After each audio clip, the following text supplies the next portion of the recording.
how do you increase mid-range snap in a speaker? That's a very interesting question from David in Airdrie,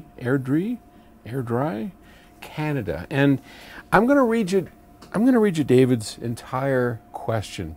And it's a long one, and that's why I'm going to warn you right away. And I want to read it because I was really fascinated with some of the preamble that he has to his question, and even at that, I've edited it down. I think it's only on this page. Okay. Hey Paul, I've always been interested in audio equipment. When I was 6 or 7, I wrapped some wire around a piece of Lego, held it over a speaker magnet, ran music through it from an amplifier, and was delighted to hear the faint music coming from it. Isn't that great? Don't you love it? So do you see what he just did? He took a piece of plastic, he wrapped a wire around it, hooked it up to an amplifier. Now when you do that, of course, the wire becomes an electromagnet just like a speaker. And if you hold that near a permanent magnet, then the electromagnet that you created with the wire is vibrating that plastic, and yeah, you'll hear just a little something out of it in the same way that it's moving a woofer in and out. I don't know. Nerd. I found that really fascinating. Anyway, so I am now a professional upright and electric bass player, and my love for audio has been expressed through bass amps, studio monitors, and live sound. I've been using a pair of M Audio studio monitors with a subwoofer. They're connected to my computer through a decent audio interface using XLR.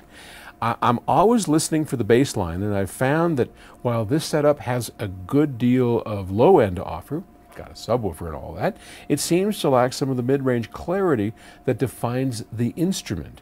This makes the bass lines harder to hear in detail and thus harder to learn. What can I do to get more bass clarity? Well, thank you for that. I thought it was, I love the Lego part. Thought it was a great question. And I'm going to, before I begin riffing on the subject, I want to give you a direct answer. You need to change your speakers. I look these things up. I mean, I've never used them. What are they called? Studio, M Audio, studio monitors. These, the ones I've seen are self-amplified, cheesy. The ones I saw had 3-inch woofers and a 1-inch tweeter with a 10-watt amplifier and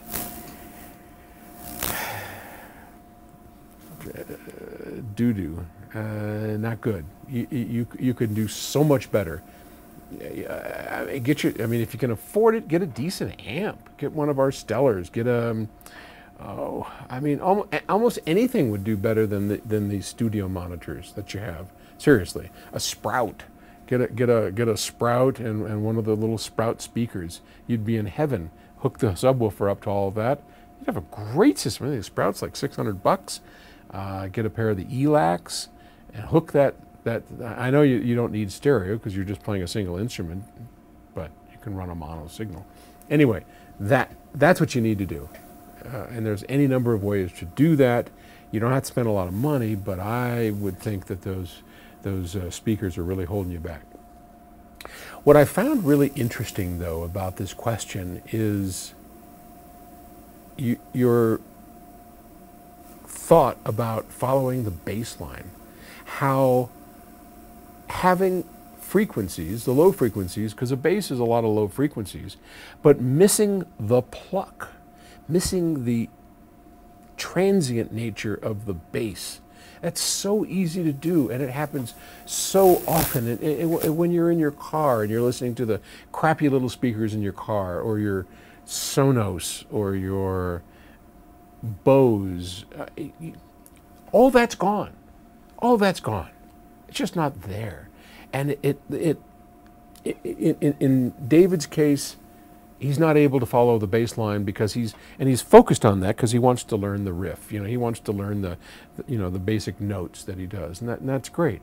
But you, as a listener, think about what he just said and how much you're missing if you just have a squirrely little system. And you don't have to spend a lot of money to get a decent system. Seriously, I think I spent $500 for a little setup for Terry in her office, a Sonos system, because it's all in one. It's got an amp, it's got speakers, you know, and it just sounds like dog crap. It's really bad. I mean, yeah, I know it's convenient, but it's really bad. And as soon as we finish up work on these new Sprout speakers and a little Sprout system, for a few bucks more, not a whole lot more, we'll replace that with something that actually makes music. Okay? And there's tons of stuff out there. Elacs, Golden Ears. I mean, lots of speakers out there make music. Most of them don't. So listen carefully to what if you're interested in, you may not be interested in music. I mean, David clearly is. He's a musician, right? But most of us who take the time to listen, as we take the time to eat or to sleep or to do something that we call life, why not do it right?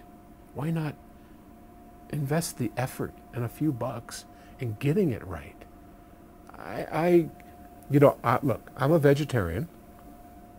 I believe that we are what we eat, that, here I go ranting up, I think meat's basically bad for people. I mean, if you do it in moderation once a week, okay. If you do it every day, I know people that eat meat 3 times a day, and they're unhealthy. And as they get older, they're going to continue to be even unhealthier. My opinion, I am no doctor. I can just tell you that people who have plant-based diets, people who have plant-based diets can't speak, are generally healthier. That's just me. Okay. So the only reason I bring it up, I'm not trying to sell you on, my way of life, but at least pay attention to what you're putting in your body. Don't just ram Big Macs and crap into it, because it's not a great way of living. Don't sleep on a saggy mattress that hurts your back. Don't, look, if we're going to do things, let's do them right.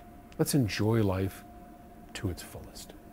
All right, end of rant, end of preach. Get some different speakers. Talk to you tomorrow. Bye.